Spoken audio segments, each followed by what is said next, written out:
किताब में मेरी एक तो अपनी पर्सनल ज़िंदगी के बारे में मैंने लिखा, मेरी स्ट्रगल, मैंने करियर में कैसे स्ट्रगल की, कैसे कहाँ पहुँचा अल्टीमेटली।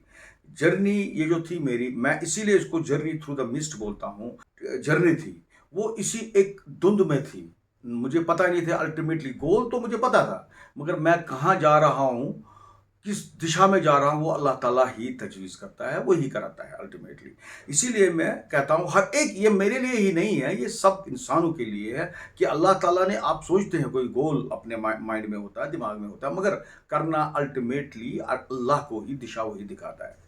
तो यही है इस किताब का फ़लसफ़ा, मैं कहूँगा। इसमें मैंने बहुत एक एक ज़बरदस्त एक अपना ये मेरा ख़्याल है, जो मैंने एक पोएम भी लिखी है। मैं पोएम भी कभी-कभी पोएट्री भी लिखता हूँ। तो एक पोएम का नाम मैंने लिखा है द रोविंग आइज़। ये रोविंग आइज़ का लिखा है मैंने अल्लाह ताला पे, कि ये जो तौहीद, एक oneness of Allah and God, उस पे लिखा है। मैं थोड़ा-सा इसमें पढ़ूँगा ये। The pilgrims overlook something profoundly sacred away there near the shrine, the roving eyes. क्योंकि ये आंखें, ये अल्लाह का, ये तस्वुर में है। हालांकि अल्लाह का कोई शेप नहीं है ना, हम समझ सकते हैं वो, मगर ये जो उसका वो देखना, हर एक चीज़ पे नज़र है अल्लाह की, वो देखता है आपको। जब हम कहीं जाते हैं तो किसी की इबादत करते हैं, अल्लाह ताला उस वक्त भी देखता रहता है हमें।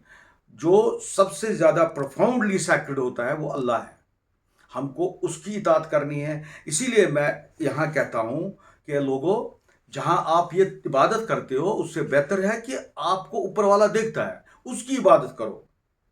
उसने उसको भी बनाया है जिसकी आप इबादत करते हो। Lack the deeper connection with the essential.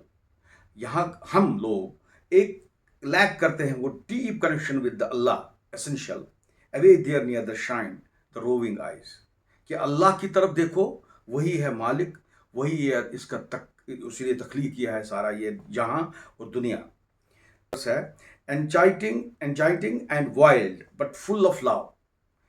कभी अल्लाह ताला का ये जो ये होता है, नाजिल होता है किसी पे कहर, वो भी बहुत खतरनाक है जब अल्लाह के कहर पैदा होता है, मगर वो भरपूर है लव से, और मोहब्बत करता है अपने लोगों के साथ।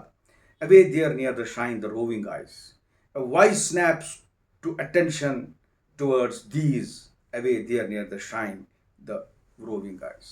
अल्लाह की जो एक आवाज़ है, जो जिसका एक स्पिरिचुअल उसके साथ एक वाबस्तगी है, एक कनेक्शन है, उसको पुकारता है अल्लाह, ए इंसान, तू मेरी तरफ आ, मैं तुम्हें दूंगा, मैं देने वाला हूँ, मैं तुम्हारा हर एक चीज़ काम करूँगा, जो भी दुनिया में ज़रूरत है आपको मैं दूंगा। वो वहाँ का आलम भी ठीक होगा, यहाँ का आलम भी ठीक होगा। इसी तरह voice commands the focus, come I am here, away there near the shrine the roving eyes. अल्लाह कहता है आओ मैं यहाँ हूँ, आप मुझे कहो क्या कहना है। Lost in vanity devotees drift from the real, away there near the shrine the roving eyes.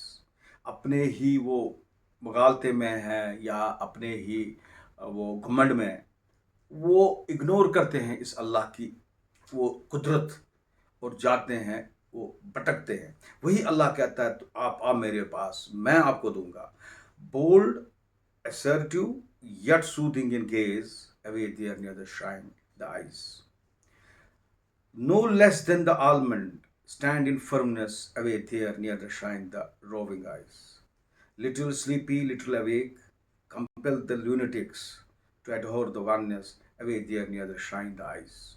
The pilgrims, largely unaware, unconnected to fail to catch their gaze, इन आँखों को वो समझ नहीं सकते हैं, वो उसको उनको तस्वुर नहीं है कि कोई देखने वाला है जिसको अल्लाह कहते हैं। The politicians and the khatib, absorbed in their pursuits, assert dominance over the oblivious masses, overlook the genuine, away there near the shrine। जो दरगाहों में या अपने हमारे जो यहाँ स्थान है जिसको कहते हैं श्राइन्स, वहाँ पॉलिटिशियंस भी होते हैं, वहाँ वो खतीब भी होते हैं, बोलने वाले